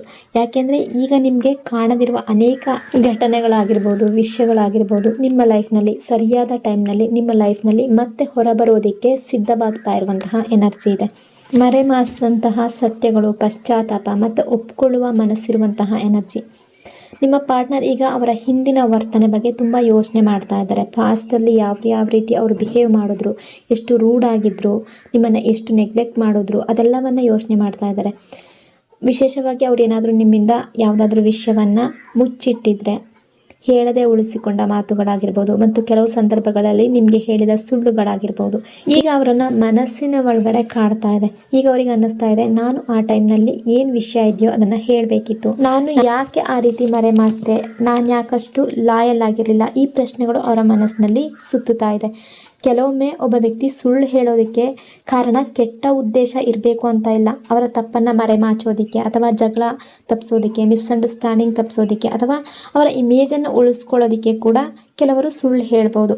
ಆದರೆ ಈಗ ಎಲ್ಲ ವಿಚಾರಗಳು ಅವರಿಗೆ ನೆಮ್ಮದಿ ಕೊಡ್ತಾ ಇಲ್ಲ, ಸಮಾಧಾನ ಕೊಡ್ತಾ ಇಲ್ಲ. ಅಂದರೆ ಎಲ್ಲರ ಲೈಫ್ನಲ್ಲಿ ಅಂತ ಹೇಳ್ತಾ ಇಲ್ಲ, ಕೆಲವರ ಲೈಫ್ನಲ್ಲಿ ಅವರು ಏನಾದರೂ ಒಂದು ಸಣ್ಣ ಪುಟ್ಟ ವಿಷಯವನ್ನು ಮುಚ್ಚಿಟ್ಟಿರ್ಬೋದು. ಸೊ ಅದರಿಂದ ಅವರಿಗೆ ಮನಸ್ಸಿಗೆ ಒಂದು ರೀತಿಯ ಕಸಿವಿಸಿ ಆಗ್ತಾ ಇದೆ, ಬೇಸರ ಪಟ್ಕೊಳ್ತಾ ಇದ್ದಾರೆ. ಅವ್ರು ಕಟ್ಕೊಂಡಿದ್ದ ಸುಳ್ಳಿನ ಗೋಡೆ ಏನಿದೆ ಅದು ನಿಧಾನವಾಗಿ ಕುಸಿತಾ ಇದೆ. ಮನಸ್ಸಿನಲ್ಲಿರೋದು ಹೊರಗಡೆ ಹೇಳ್ಕೊಳ್ತಾ ಇರುವಂತಹ ಎನರ್ಜಿ, ಶೇರ್ ಮಾಡ್ತಾ ಇರುವಂತಹ ಎನರ್ಜಿ. ನಿಮಗೆ ಏನಾದರೂ ಗೊತ್ತಿಲ್ಲದೆ ಇರುವ ಕೆಲವು ವಿಚಾರಗಳಿರ್ಬೋದು, ಕೆಲವು ಸತ್ಯಗಳು ಇನ್ನೂ ಸಂಪೂರ್ಣವಾಗಿ ನಿಮ್ಮ ಮುಂದೆ ಬರದೇ ಇರ್ಬೋದು. ಆ ವಿಷಯಗಳು ಬಹಳ ದಿನ ಅವರು ಮರೆಮಾಚಿ ಉಳಿಸ್ಬಾರ್ದು ಅನ್ನೋ ರೀತಿ ಥಿಂಕ್ ಮಾಡ್ತಾ ಇದ್ದಾರೆ. ಒಂದು ಹಂತಕ್ಕೆ ಬಂದಿದ್ದಾರೆ. ಇಲ್ಲಿ ಅವರು ಎಲ್ಲವನ್ನ ಒಪ್ಕೊಂಡು ಸತ್ಯ ಹೇಳಬೇಕು ಅಂತ ಅನ್ನಿಸ್ತಾ ಇದೆ. ಅದು ಯಾವುದೇ ವಿಷಯ ಆಗಿರ್ಬೋದು, ಅವರ ಫ್ಯಾಮಿಲಿಯ ವಿಷಯ ಆಗಿರ್ಬೋದು, ನಿಮ್ಮಿಬ್ಬರ ನಡುವೆ ನಡೆದಿರುವ ವಿಷಯ ಆಗಿರ್ಬೋದು, ಅದೆಲ್ಲ ಅವರ ಮನಸ್ಸಿಗೆ ಬರ್ತಾ ಇದೆ. ನಾನು ತಪ್ಪು ಮಾಡಿದೆ, ನಾನು ಆ ಟೈಮ್ನಲ್ಲಿ ನಿಜ ಹೇಳಲಿಲ್ಲ, ನಾನು ಕೆಲವು ವಿಚಾರಗಳನ್ನು ಮರೆಮಾಚಿದ್ದೀನಿ, ಈ ರೀತಿ ಒಪ್ಪಿಕೊಳ್ಳುವಂತಹ ಎನರ್ಜಿ ಇದೆ. ಯಾಕೆಂದರೆ ಅವರು ಈಗ ಆ ಸುಳ್ಳನ್ನು ಮನಸ್ಸಿನಲ್ಲೇ ಇಟ್ಕೊಂಡು ಹೋಗೋದಕ್ಕಿಂತ ಅಥವಾ ನಿಮಗೆ ಶೇರ್ ಮಾಡದೆ ವಿಚಾರಗಳು ಉಳಿಸ್ಕೊಂಡಿದ್ರೆ ಅದನ್ನು ಮನಸ್ಸಿನಲ್ಲಿ ಇಟ್ಟುಕೊಳ್ಳೋದಕ್ಕಿಂತ ಅದನ್ನು ಹೊರಗಡೆ ಹೇಳ್ಕೋಬೇಕು, ನಿಮ್ಮ ಹತ್ರ ಶೇರ್ ಮಾಡಬೇಕು ಅನ್ನುವ ಸ್ಥಿತಿಗೆ ಬಂದಿದ್ದಾರೆ. ಕ್ಲಾರಿಟಿ ಇರುವಂತಹ ಎನರ್ಜಿ. ಇಲ್ಲಿವರೆಗೆ ನಿಮಗೆ ಅನೇಕ ಪ್ರಶ್ನೆಗಳಿರ್ಬೋದು. ಆ ವ್ಯಕ್ತಿ ನಿಜವಾಗ್ಲೂ ನನ್ನನ್ನು ಪ್ರೀತಿಸ್ತಾರಾ, ಈ ರಿಲೇಷನ್ಶಿಪ್ಗೆ ಮುಂದೆ ಕಂಟಿನ್ಯೂ ಆಗುತ್ತಾ, ನಾನು ವೆಯ್ಟ್ ಮಾಡಬೇಕಾ ಅಥವಾ ಮುಂದೆ ಹೋಗಬೇಕಾ, ಅವ್ರು ಯಾಕೆ ಈ ರೀತಿ ಬಿಹೇವ್ ಮಾಡಿದ್ರು, ಈ ಎಲ್ಲ ಪ್ರಶ್ನೆಗಳಿಗೆ ಉತ್ತರ ಸಿಗುವ ಸಮಯ ಹತ್ತಿರ ಬರ್ತಾ ಇರುವಂತಹ ಎನರ್ಜಿ. ನಿಮ್ಮ ಲೈಫ್ನಲ್ಲಿ ಇದ್ದ ಮಂಜು ನಿಧಾನವಾಗಿ ಸರಿತಾ ಇರುವಂಥ ಎನರ್ಜಿ. ಇಲ್ಲಿವರೆಗೆ ನಿಮಗೆ ಎಲ್ಲವೂ ಬ್ಲರ್ ಆಗಿ ಕಾಣಿಸಿರಬಹುದು, ಬಟ್ ಈಗ ಎಲ್ಲವೂ ಅವರಿಗೆ ಕ್ಲಿಯರ್ ಆಗ್ತಾ ಇದೆ. ಕೆಲವೊಮ್ಮೆ ಕ್ಲಾರಿಟಿ ಬರೋದಕ್ಕೂ ಮುಂಚೆ ಸ್ವಲ್ಪ ಪೇಯ್ನ್ ಬರುತ್ತೆ. ಅದೇ ಆ ನೋವಿನ ನಂತರ ಬರುವ ಕ್ಲಾರಿಟಿ ಜೀವನವನ್ನೇ ಬದಲಾಯಿಸುತ್ತೆ. ಸೊ ಆ ಎನರ್ಜಿ ಇದೆ. Destiny move on energy. ಇಲ್ಲಿ ನಿಮ್ಮ ಎನರ್ಜಿ ಕೂಡ ಯಾವ ರೀತಿ ಇದೆ ಅಂದರೆ, ನೀವು ಕೂಡ ಒಂದು ಹಂತಕ್ಕೆ ಬಂದಿದ್ದೀರ.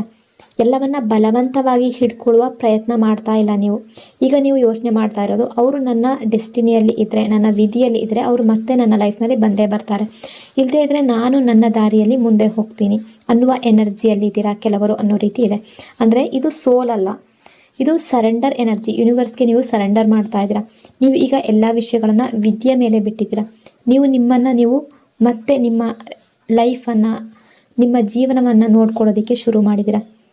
ಹೊಸ ಆರಂಭ, ಹೊಸ ಅವಕಾಶಗಳ ಕಡೆ, ನಿಮ್ಮ ಲೈಫ್ನ ಕಡೆ ಗಮನ ಕೊಡೋದಕ್ಕೆ ಶುರು ಮಾಡಿದ್ದೀರಾ. ಇದೇ ವಿಷಯ ನಿಮ್ಮ ಪಾರ್ಟ್ನರ್ಗೆ ಕೂಡ ಭಯ ಹುಟ್ಟಿಸ್ತಾ ಇದೆ. ಯಾಕೆಂದರೆ ಈಗ ಅವರಿಗೆ ಅನ್ನಿಸ್ತಾ ಇದೆ, ನಾನು ತಡ ಮಾಡಿದ್ರೆ ಇವರನ್ನು ಪೂರ್ತಿಯಾಗಿ ಶಾಶ್ವತವಾಗಿ ದೂರ ಮಾಡ್ಕೊಳ್ಬೇಕಾಗುತ್ತೇನೋ ಅನ್ನೋ ಫೀಲ್ ಬರ್ತಾ ಇದೆ. ನಿಮ್ಮ ಪಾರ್ಟ್ನರ್ ದೃಷ್ಟಿಯಲ್ಲಿ ನೀವು ಸಾಮಾನ್ಯ ವ್ಯಕ್ತಿ ಅಲ್ಲ ಅಂತ ಅವರು ಥಿಂಕ್ ಮಾಡ್ತಾ ಇದ್ದಾರೆ. ತುಂಬ ಬ್ಯೂಟಿಫುಲ್ ಆಗಿರೋ ಎನರ್ಜಿ ಇದೆ. ನೀವು ಅವರ ಲೈಫ್ನಲ್ಲಿ ವಿಶೇಷ ಸ್ಥಾನ ಹೊಂದಿದ್ದೀರಾ, ಸ್ಪೆಷಲ್ ವ್ಯಕ್ತಿ ಅನ್ನೋ ರೀತಿ ಥಿಂಕ್ ಮಾಡ್ತಾ ಇದ್ದಾರೆ. ಬಹುಶಃ ಅವರು ಅದನ್ನು ನಿಮ್ಮ ಹತ್ರ ಶೋ ಮಾಡದೇ ಇರ್ಬೋದು ಈ ಹಿಂದೆ ಅಥವಾ ಪಾಸ್ಟ್ನಲ್ಲಿ, ಬಟ್ ಈಗ ಅವರಿಗೆ ನಿಮ್ಮ ವ್ಯಾಲ್ಯೂ ಏನು ಅನ್ನೋದು ಅರ್ಥ ಆಗ್ತಾ ಇದೆ. ನಿಮ್ಮ ಕಾಳಜಿ, ನಿಮ್ಮ ಸಹನೆ, ನಿಮ್ಮ ನಿಸ್ವಾರ್ಥ ಪ್ರೀತಿ, ನಿಮ್ಮ ಸಪೋರ್ಟ್, ಇವೆಲ್ಲ ಈಗ ಅವರಿಗೆ ನೆನಪಾಗ್ತಾ ಇದೆ. ಅವರೀಗ ಅರಿತುಕೊಳ್ತಾ ಇದ್ದಾರೆ, ನನ್ನ ಲೈಫ್ನಲ್ಲಿ ನಿಜವಾಗ್ಲೂ ಲಾಯಲ್ ಆಗಿ ನಿಂತ ವ್ಯಕ್ತಿ ಇವರೇ. ನಿಮ್ಮ ಪ್ರೀತಿ ಅವರಿಗೆ ತುಂಬ ಅಪರೂಪದ ವಿಷಯವಾಗಿ ಕಾಣಿಸ್ತಾ ಇದೆ. ಅವರು ಹೊರಗಡೆಯಿಂದ ಯಾವುದೇ ರೀತಿ ಬಿಹೇವ್ ಮಾಡ್ತಾ ಇರ್ಬೋದು, ಬಟ್ ನಿಮ್ಮ ಮೇಲಿರುವ ಫೀಲಿಂಗ್ಸ್ ಅವ್ರಿಗೆ ಕಡಿಮೆ ಆಗ್ತಾ ಇಲ್ಲ. ನಿಮ್ಮ ಪ್ರೀತಿ ಅನ್ನೋದು ನೆನಪಾಗ್ತಾ ಇದೆ. ನೀವು ಎಷ್ಟು ಕೇರ್ ತೋರಿಸ್ತಾ ಇದ್ರಿ ಅದು ನೆನಪಾಗ್ತಾ ಇದೆ. ಕರ್ಮ ರಿಟರ್ನ್ ಎನರ್ಜಿ. ಇಲ್ಲಿ ಕೆಲವರ ಸಿಚುವೇಷನಲ್ಲಿ ಥರ್ಡ್ ಪಾರ್ಟಿ ಸಿಚುವೇಶನ್ ಕೂಡ ಇರ್ಬೋದು. ಅಂದರೆ ಥರ್ಡ್ ಪಾರ್ಟಿ ಅಂದರೆ ಕೇವಲ ರೊಮ್ಯಾಂಟಿಕ್ ವ್ಯಕ್ತಿ ಅಂತ ಮಾತ್ರ ತಗೊಳ್ಬಾರ್ದು. ಅದು ಫ್ಯಾಮಿಲಿ ಆಗಿರ್ಬೋದು, ರೆಸ್ಪಾನ್ಸಿಬಿಲಿಟಿ ಆಗಿರ್ಬೋದು, ಅಥವಾ ಹೊರಗಿನ ಪ್ರೆಷರ್ ಕೂಡ ಆಗಿರ್ಬೋದು. ಬಟ್ ನಿಮ್ಮ ಪಾರ್ಟ್ನರ್ಗೆ ಈಗ ಅವರ ಕರ್ಮದ ಪಾಠವನ್ನು ಅವ್ರು ಕಲಿತಾ ಇದ್ದಾರೆ. ಅವರು ಹಿಂದೆ ನಿಮಗೆ ಕೊಟ್ಟ ನೋವನ್ನು ಈಗ ಬೇರೆ ರೂಪದಲ್ಲಿ ಅನುಭವಿಸ್ತಾ ಇದ್ದಾರೆ. ಹಿಂದೆ ಅವರು ನಿಮ್ಮ ಭಾವನೆಗಳನ್ನು ಅರ್ಥ ಮಾಡ್ಕೊಳ್ಳಿಲ್ಲ, ಆದರೆ ಈಗ ಲೈಫ್ ಅವರಿಗೆ ಅದೇ ಅನುಭವವನ್ನು ತೋರಿಸ್ತಾ ಇದೆ. ಸೊ ಆ ಕಾರಣದಿಂದ ಅವರಿಗೆ ಈಗ ನಿಮ್ಮ ನೋವು ಅರ್ಥ ಆಗ್ತಾ ಇದೆ. ನಾನು ಅವರನ್ನು ಇಗ್ನೋರ್ ಮಾಡಿದಾಗ, ಹರ್ಟ್ ಮಾಡಿದಾಗ ಅವ್ರಿಗೆ ಎಷ್ಟು ನೋವಾಗಿರ್ಬೋದು ಅನ್ನೋ ಅರಿವು ಬರ್ತಾ ಇದೆ. ಅವರೀಗ ಹೋಲಿಕೆ ಮಾಡ್ತಾ ಇದ್ದಾರೆ. ನಿಮ್ಮ ಪ್ರಾಮಾಣಿಕತೆ, ಬೇರೆಯವರ ವರ್ತನೆ ಅದರ ನಡುವೆ ಇರುವಂತಹ ವ್ಯತ್ಯಾಸ ಅವರಿಗೆ ಕ್ಲಿಯರಾಗಿ ಕಾಣ್ತಾ ಇದೆ. ಆ ಅನುಭವ ಏನಿದೆ ಅದರಲ್ಲಿ ನಿಮ್ಮ ಪ್ರೀತಿಯ ನಿಜವಾದ ವ್ಯಾಲ್ಯೂ ಗೊತ್ತಾಗ್ತಾ ಇದೆ. ಇದೇ ಕರ್ಮದ ದೊಡ್ಡ ಪಾಠ. ಕೆಲವೊಮ್ಮೆ ಜೀವನ ಒಬ್ಬ ವ್ಯಕ್ತಿಗೆ ಮಾತುಗಳಿಂದ ಅಲ್ಲ, ಅನುಭವಗಳಿಂದ ಕಲಿಸ್ಬಿಡುತ್ತೆ. ನಿಮ್ಮ ಪಾರ್ಟ್ನರ್ ಈಗ ಅದೇ ಹಂತದ ಮೂಲಕ ಹೋಗ್ತಾ ಇರುವಂತಹ ಎನರ್ಜಿ. ಮನಸ್ಸಿನ ಒಳಗಿನ ನೋವಿನ ಎನರ್ಜಿ, ಪಶ್ಚಾತ್ತಾಪದ ಎನರ್ಜಿ. ಒಬ್ಬ ವ್ಯಕ್ತಿ ತನ್ನ ಲೈಫ್ನಲ್ಲಿ ಒಂದು ಹಂತದಲ್ಲಿ ಸಂಪೂರ್ಣವಾಗಿ ಕುಸಿದು ಹೋಗಿರುವಂತಹ ಸ್ಥಿತಿ. ಹೊರಗಿನಿಂದ ಅವರು ಎಷ್ಟೇ ರೂಢಾಗಿ ಬಿಹೇವ್ ಮಾಡಿದ್ರು, ಸ್ಟ್ರಾಂಗ್ ಆಗಿ ಕಾಣಿಸ್ಕೊಂಡ್ರು ಕೂಡ ಮನಸ್ಸಿನ ಒಳಗಡೆಯಿಂದ ತುಂಬ ಟಯರ್ಡ್ ಆಗಿದ್ದಾರೆ ಅಂತ ಅವ್ರಿಗೆ ಅನ್ನಿಸ್ತಾ ಇದೆ. ನಾನು ಈ ರಿಲೇಷನ್ಶಿಪ್ಪಲ್ಲಿ ಟೈಮ್ ಕೊಡಲಿಲ್ಲ, ನಾನು ಸರಿಯಾದ ವ್ಯಕ್ತಿಯನ್ನು ಕಳ್ಕೊಂಡ, ನಾನು ತಗೊಂಡ ನಿರ್ಧಾರಗಳ ಪರಿಣಾಮ ಈಗ ನನ್ನ ಲೈಫ್ನಲ್ಲಿ ಈ ರೀತಿ ರಿಫ್ಲೆಕ್ಟ್ ಆಗ್ತಾ ಇದೆಯಾ ಅಂತ ಪ್ರಶ್ನೆಗಳು ಅವರ ಮನಸ್ಸನ್ನು ಬಿಡ್ತಾ ಇಲ್ಲ. ಕೆಲವೊಮ್ಮೆ ಒಬ್ಬರೇ ಇದ್ದಾಗ ಅಥವಾ ನೈಟ್ ಟೈಮ್ನಲ್ಲಿ ಸುತ್ತಮುತ್ತ ಯಾರೂ ಇಲ್ಲದೆ ಇದ್ದಾಗ ಮನಸ್ಸು ನಿಜವಾದ ಸತ್ಯವನ್ನು ತೋರಿಸುತ್ತೆ. ಅದೇ ಸಮಯದಲ್ಲಿ ಅವರಿಗೆ ನಿಮ್ಮ ನೆನಪುಗಳು ಇನ್ನೂ ಹೆಚ್ಚು ಬರ್ತಾ ಇದೆ. ಹಿಂದೆ ಅವರು ನಿಮ್ಮ ಜೊತೆ ಇದ್ದಾಗ ನೀವು ಕೊಟ್ಟ ಪ್ರೀತಿ, ಕಾಳಜಿ, ಟೈಮ್ ಇವುಗಳನ್ನು ಅವರು ಸಾಮಾನ್ಯ ವಿಷಯದ ರೀತಿ ತಗೊಂಡಿರ್ಬೋದು ಅಥವಾ ಅದನ್ನು ಲೆಕ್ಕಕ್ಕೆ ತಗೊಳ್ಳಿಲ್ಲ ಅವರು. ಆದರೆ ಈಗ ಅದೇ ವಿಷಯಗಳು ಎಷ್ಟು ಬೆಲೆ ಬಾಳುವಂತಹ, ಎಷ್ಟು ವ್ಯಾಲ್ಯೂ ಇದೆ ಅನ್ನೋದು ಅರ್ಥ ಆಗ್ತಾ ಇದೆ. ಸೊ ಅವರು ಈಗ ಒಂದು ಭಾವನಾತ್ಮಕವಾಗಿ ಕುಸಿತಾ ಇದ್ದಾರೆ, ಡೌನ್ ಆಗ್ತಾ ಇದ್ದಾರೆ. Control energy, mind games energy. ಈ ವ್ಯಕ್ತಿ ಈ ಹಿಂದೆ ನಿಮ್ಮ ಮೇಲೆ ಸ್ವಲ್ಪ ಮಟ್ಟಿಗೆ ಕಂಟ್ರೋಲ್ ಇಟ್ಕೊಂಡಿರ್ಬೋದು ಯಾವುದಾದ್ರೂ ವಿಷಯದಲ್ಲಿ. ಅವ್ರಿಗೆ ನಿಮ್ಮ ಮನಸ್ಸು ಹೇಗೆ ಕೆಲಸ ಮಾಡುತ್ತೆ ಅನ್ನೋದು ಗೊತ್ತಿತ್ತು. ನಿಮಗೆ ಅವರಿಂದ ದೂರ ಆಗಿ ಇರೋದಕ್ಕೆ ಸಾಧ್ಯ ಇಲ್ಲ, ನೀವು ಅವರನ್ನು ಎಷ್ಟು ಪ್ರೀತಿಸ್ತೀರಾ ಅನ್ನೋದು ಅವ್ರಿಗೆ ಗೊತ್ತಿತ್ತು. ಕೆಲವೊಮ್ಮೆ ಅವರು ಮಾತಾಡದೇ ಇದ್ದರೂ ಕೂಡ ನೀವು ಮೊದಲು ಬರ್ತಾ ಇದ್ರಿ, ಮೊದಲು ಕಾಲ್ ಮಾಡ್ತಾ ಇದ್ರಿ, ಮೆಸೇಜ್ ಮಾಡ್ತಾ ಇದ್ರಿ, ಅವರನ್ನು ಚೇಸ್ ಮಾಡ್ತಾ ಇದ್ರಿ. 2 ದಿನ ಮಾತಾಡದೇ ಇದ್ದರೂ ಕೂಡ ನೀವು ಮೆಸೇಜ್ ಮಾಡ್ತಾ ಇದ್ರಿ. ಜಗಳ ಆದರೂ ಕೂಡ ನೀವು ಸಮಾಧಾನಕ್ಕೆ ಬರ್ತಾ ಇದ್ರಿ. ನೀವು ಕೋಪ ಮಾಡಿಕೊಂಡ್ರೆ ಹೆಚ್ಚು ಹೊತ್ತ ದೂರ ಇರ್ತಾ ಇರಲಿಲ್ಲ ನೀವು. ಇದೆಲ್ಲ ಅವ್ರಿಗೆ ಗೊತ್ತಿತ್ತು. ಅದಕ್ಕಾಗಿ ಕೆಲವೊಮ್ಮೆ ಅವರು ಅರಿವಿಲ್ಲದೆ ಅಥವಾ ಬೇಕು ಅಂತಲೇ ಈ ರಿಲೇಷನ್ಶಿಪ್ಪಲ್ಲಿ ಹೆಚ್ಚು ಪವರ್ ಅವ್ರ ಕಡೆ ಇಟ್ಕೊಂಡಿದ್ರು. ಈಗ ಅವರು ಹಿಂದೆ ತಿರುಗಿ ನೋಡಿದಾಗ ನಾನು ಈ ರಿಲೇಷನ್ಶಿಪ್ಗೆ ನಿಜವಾಗ್ಲೂ ಏನು ಮಾಡಿದೆ ಅನ್ನೋ ಪ್ರಶ್ನೆ ಅವ್ರಿಗೆ ಕಾಡ್ತಾ ಇದೆ. ಅವ್ರಿಗೀಗ ಅರ್ಥ ಆಗ್ತಾ ಇದೆ, ಪ್ರೀತಿ ಅಂದರೆ ಒಬ್ಬ ವ್ಯಕ್ತಿ ಮಾತ್ರ ಎಫರ್ಟ್ ಹಾಕೋದಲ್ಲ, 2 ಜನರ ಎಫರ್ಟ್ ಬೇಕು, ಪ್ರಯತ್ನ ಬೇಕು ಅನ್ನೋದು ಈಗ ಅವ್ರಿಗೆ ಅರ್ಥ ಆಗ್ತಾ ಇದೆ. ಮ್ಯಾನಿಪ್ಯುಲೇಷನ್ ಅರಿವಾಗ್ತಾ ಇರುವಂತಹ ಎನರ್ಜಿ. ಅವರು ಹಿಂದೆ ಮಾಡಿದ ಕೆಲವು ವರ್ತನೆ, ಬಿಹೇವಿಯರ್ ಈಗ ಅವರಿಗೆ ತಪ್ಪಾಗಿ ಕಾಣಿಸ್ತಾ ಇದೆ. ನೀವು ಕಣ್ಣೀರು ಹಾಕ್ತಾ ಇದ್ದಾಗ, ನೀವು ಅಳ್ತಾ ಇದ್ದಾಗ ಅವರು ಮೌನವಾಗಿರ್ಬೋದು, ಸೈಲೆಂಟ್ ಆಗಿರ್ಬೋದು. ನೀವು ಉತ್ತರಕ್ಕಾಗಿ ಕಾಯ್ತಾ ಇದ್ದಾಗ ಅವರು ನಿಮ್ಮನ್ನು ಇಗ್ನೋರ್ ಮಾಡಿರ್ಬೋದು. ನೀವು ಕ್ಲಾರಿಟಿ ಕೇಳಿದಾಗ ಅವರು ಕನ್ಫ್ಯೂಷನ್ನಲ್ಲೇ ಇರಬಹುದು, ನಿಮ್ಮನ್ನು ಕನ್ಫ್ಯೂಷನ್ನಲ್ಲಿ ಇಟ್ಟಿರಬಹುದು. ಆ ಟೈಮ್ನಲ್ಲಿ ಅವರಿಗೆ ಅದೊಂದು ದೊಡ್ಡ ವಿಷಯ ಅಂತ ಅನ್ನಿಸಿರಲಿಲ್ಲ. ಆದರೆ ಈಗ ಅವರು ಅದೇ ಪರಿಸ್ಥಿತಿಯನ್ನು ಅನುಭವಿಸ್ತಿದ್ದಾರೆ. ಅಂದರೆ ಯಾರಾದರೂ ಅವರನ್ನು ಕಡೆಗಣಿಸಿದಾಗ ಹೇಗಿರುತ್ತೆ, ಯಾರಾದರೂ ಅವರ ಭಾವನೆಗಳನ್ನು ಅರ್ಥ ಮಾಡ್ಕೊಳ್ಳದೆ ಇದ್ದಾಗ ಹೇಗಿರುತ್ತೆ, ಅದೇ ಅನುಭವ ಈಗ ಅವರಿಗೆ ಕರ್ಮದ ಪಾಠ ಕಲಿಸ್ತಾ ಇದೆ. ಲೋನ್ಲಿನೆಸ್ ಎನರ್ಜಿ, ಒಂಟಿತನ ಎನರ್ಜಿ. ಈ ವ್ಯಕ್ತಿ ಈಗ ಜನರ ಮಧ್ಯೆ ಇದ್ದರೂ ಕೂಡ ಒಂಟಿಯಾಗಿರೋ ರೀತಿ ಫೀಲ್ ಮಾಡ್ತಾ ಇದ್ದಾರೆ. ಫ್ರೆಂಡ್ಸ್ ಇರ್ಬೋದು, ಫ್ಯಾಮಿಲಿ ಇರ್ಬೋದು, ಕೆಲಸ ಇರ್ಬೋದು, ಹೊರಗಿನ ಜಗತ್ತು ಇರ್ಬೋದು. ಆದರೆ ಮನಸ್ಸು ಖಾಲಿಯಾಗಿದ್ದರೆ ಈ ಎಲ್ಲವೂ ಸಾಕಾಗೋದಿಲ್ಲ. ಅವರೀಗ ಅವರ ನೋವನ್ನು ಹೇಳ್ಕೊಳ್ಳೋದಕ್ಕೆ ಯಾರೂ ಇಲ್ಲ ಅನ್ನೋ ಭಾವನೆ ಬರ್ತಾ ಇದೆ. ಅಂದರೆ ನಿಮ್ಮ ಜೊತೆ ಇದ್ದಾಗ ಅವರು ಬಹುಶಃ ಅದನ್ನು ಗಮನಿಸಲಿಲ್ಲ. ಆದರೆ ಈಗ ನೀವು ದೂರ ಆದಮೇಲೆ ಒಂದು ದೊಡ್ಡ ಖಾಲಿತನ ಉಳ್ಕೊಂಡಿದೆ. ಕೆಲವೊಮ್ಮೆ ಅವರು ಸೋಷಿಯಲ್ ಆಗಿರಬಹುದು, ಜನರ ಜೊತೆ ನಗ್ತಾ ಇರ್ಬೋದು. ಆದರೆ ಒಬ್ಬರೇ ಇದ್ದಾಗ ಅವರ ನಿಜವಾದ ಭಾವನೆಗಳು ಹೊರಗಡೆ ಬರ್ತಾ ಇದೆ. ಅಲ್ಲಿ ನೀವು ಕಾಣಿಸ್ತಾ ಇದ್ದೀರಾ, ನಿಮ್ಮ ನೆನಪುಗಳು ಕಾಣಿಸ್ತಾ ಇದೆ, ನಿಮ್ಮ ಕೊರತೆ ಹೆಚ್ಚು ಕಾಣಿಸ್ತಾ ಇದೆ. ನಿಮ್ಮ ಮೌಲ್ಯ ಅರಿವಾಗ್ತಾ ಇರುವಂತಹ ಎನರ್ಜಿ. ಅವರೀಗ ನಿಮ್ಮನ್ನು ಹೊಸ ದೃಷ್ಟಿಯಿಂದ ನೋಡ್ತಾ ಇದ್ದಾರೆ. ಹಿಂದೆ ಅವರು ನಿಮ್ಮನ್ನು ಸಾಮಾನ್ಯವಾಗಿ ನೋಡಿರ್ಬೋದು, ಆದರೆ ನಿಮ್ಮ ವ್ಯಾಲ್ಯೂ ಈಗ ಅರ್ಥ ಆಗ್ತಾ ಇದೆ. ನಿಮ್ಮ ಸ್ವಾಭಿಮಾನ, ನಿಮ್ಮ ಸಹನೆ, ನಿಮ್ಮ ಪ್ರಾಮಾಣಿಕತೆ, ನಿಮ್ಮ ಕಾಳಜಿ ಇದೆಲ್ಲ ಅವರಿಗೀಗ ಕ್ಲಿಯರಾಗಿ ಕಾಣ್ತಾ ಇದೆ. ಕೆಲವೊಮ್ಮೆ ನಾವು ಯಾರನ್ನಾದರೂ ದೂರ ಮಾಡಿಕೊಳ್ಳುವ ಹಂತಕ್ಕೆ ಬಂದಾಗ ಮಾತ್ರ ಅವರ ನಿಜವಾದ ಮೌಲ್ಯ ಅರ್ಥ ಆಗುತ್ತೆ. ಸೊ ಅದೇ ಎನರ್ಜಿ ಇದೆ. ಮರೆಮಾಚಿದ ಭಾವನೆಗಳ ಎನರ್ಜಿ. ಅವರು ಹೊರಗಡೆ ಸ್ಟ್ರಾಂಗಾಗಿ ಕಾಣಿಸ್ಬೋದು, ಆದರೆ ಒಳಗಡೆ ನಿಮ್ಮನ್ನು ಮಿಸ್ ಮಾಡ್ತಾ ಇರುವಂಥ ಎನರ್ಜಿ. ಕೆಲವರು ಅವರ ಭಾವನೆಗಳನ್ನು ಹೊರಗಡೆ ತೋರಿಸೋದಿಲ್ಲ. ಅವರು ಕಣ್ಣೀರು ಹಾಕೋದನ್ನು ಯಾರಿಗೂ ತೋರಿಸೋದಿಲ್ಲ, ಮನಸ್ಸಿನಲ್ಲಿ ಪೇಯ್ನ್ ಇರೋದನ್ನು ಯಾರಿಗೂ ತೋರಿಸೋದಿಲ್ಲ. ಆದರೆ ಅದರಿಂದ ಅವರಲ್ಲಿ ನೋವಿಲ್ಲ ಅಂತ ಅರ್ಥ ಅಲ್ಲ. ನಿಮ್ಮ ಫೋಟೋ ನೋಡಿದಾಗ, ನಿಮ್ಮ DP ನೋಡಿದಾಗ, ಹಳೆಯ ಚಾರ್ಟ್ ನೋಡಿದಾಗ, ನಿಮ್ಮ ಬಗ್ಗೆ ಯಾರಾದರೂ ಮಾತಾಡಿದಾಗ ಅವರ ಮನಸ್ಸು ಮತ್ತೆ ನಿಮ್ಮ ಕಡೆ ಬರ್ತಾ ಇದೆ. ನಿಮ್ಮ ನೆನಪುಗಳು ಅವರಿಗೆ ತುಂಬ ಭಾವನಾತ್ಮಕವಾಗಿ, ತುಂಬ ಡೀಪಾಗಿ ಫೀಲ್ ಮಾಡಿಸ್ತಾ ಇದೆ. ನೋವನ್ನು ಮರೆಮಾಚುವಂತಹ ಮುಖವಾಡ. ಈ ವ್ಯಕ್ತಿ ಅವರ ನೋವನ್ನು ಹೊರಗಡೆ ತೋರಿಸೋದಕ್ಕೆ ಇಷ್ಟಪಡೋದಿಲ್ಲ. ಅವರು ದುಃಖದಲ್ಲಿದ್ದರೂ ಕೂಡ ನಾನು ಚೆನ್ನಾಗಿದ್ದೀನಿ ಅಂತ ಹೇಳ್ಕೊಳ್ಳುವಂತಹ ಸ್ವಭಾವ ಇರ್ಬೋದು. ಅವರು ಒಂಟಿಯಾಗಿದ್ದರೂ ಕೂಡ ನನಗೆ ಯಾರೂ ಬೇಕಿಲ್ಲ ಅಂತ ತೋರಿಸುವಂತಹ ಸ್ವಭಾವ ಇರ್ಬೋದು. ಅವರು ನಿಮ್ಮನ್ನು ಮಿಸ್ ಮಾಡ್ತಾ ಇದ್ದರೂ ಕೂಡ ಅದನ್ನು ಒಪ್ಕೊಳ್ಳಲು ಹಿಂಜರಿಯುವಂತಹ ಸ್ವಭಾವ ಇರ್ಬೋದು. ಯಾಕೆಂದರೆ ಅವರಿಗೆ ಅವರ ವೀಕ್ನೆಸ್ ಏನಿದೆ ಅದನ್ನು ತೋರಿಸೋದಕ್ಕೆ ಇಷ್ಟ ಇಲ್ಲ. ಬಟ್ ಅವರ ಹೃದಯದಲ್ಲಿ ಇನ್ನೂ ತುಂಬ ಭಾವನೆಗಳು ಉಳ್ಕೊಂಡಿದೆ. ಅವರು ಎಷ್ಟು ಮರೆಮಾಚೋದಕ್ಕೆ ಪ್ರಯತ್ನ ಪಟ್ಟರೂ ಕೂಡ ಆ ಭಾವನೆಗಳು ಸಂಪೂರ್ಣವಾಗಿ ಮಾಯ ಆಗಿಲ್ಲ. ಅವರು ಇನ್ನೂ ಮನಸ್ಸಿನ ಒಳಗಡೆ ನಿಮ್ಮನ್ನು ಹಿಡ್ಕೊಂಡಿದ್ದಾರೆ. ಸೊ ಅದೇ ಕಾರಣಕ್ಕೆ ಅವರು ಸಂಪೂರ್ಣವಾಗಿ ಮುಂದೆ ಸಾಗೋದಕ್ಕೆ, ಮುಂದೆ ಹೋಗೋದಕ್ಕೆ, ಮೂವ್ ಆನ್ ಆಗೋದಕ್ಕೆ ಸಾಧ್ಯ ಆಗ್ತಾ ಇಲ್ಲ. ತುಂಬ ಟಯರ್ಡ್ ಆಗಿರುವಂತಹ ಎನರ್ಜಿ. ಅಂದರೆ ಕೆಲಸ ಮಾಡಿ ಬಂದಂತಹ ಟಯರ್ಡ್ನೆಸ್ ಅಲ್ಲ, ಇದು ಮನಸ್ಸು ಮತ್ತು ಭಾವನೆಗಳು ಮಟ್ಟದಲ್ಲಿ ಬಂದಿರುವಂತಹ ದಣಿವು. ಅವರ ಲೈಫ್ನಲ್ಲಿ ನಡೀತಾ ಇರುವ ತುಂಬ ವಿಚಾರಗಳಿಂದ ತುಂಬ ಟಯರ್ಡ್ ಆಗಿರುವಂತಹ ಎನರ್ಜಿ. ಪ್ರತಿದಿನ ಹೊರಗಡೆ ಎಲ್ಲವೂ ನಾರ್ಮಲ್ ಆಗಿರುವಂತೆ ತೋರಿಸ್ಬೋದು.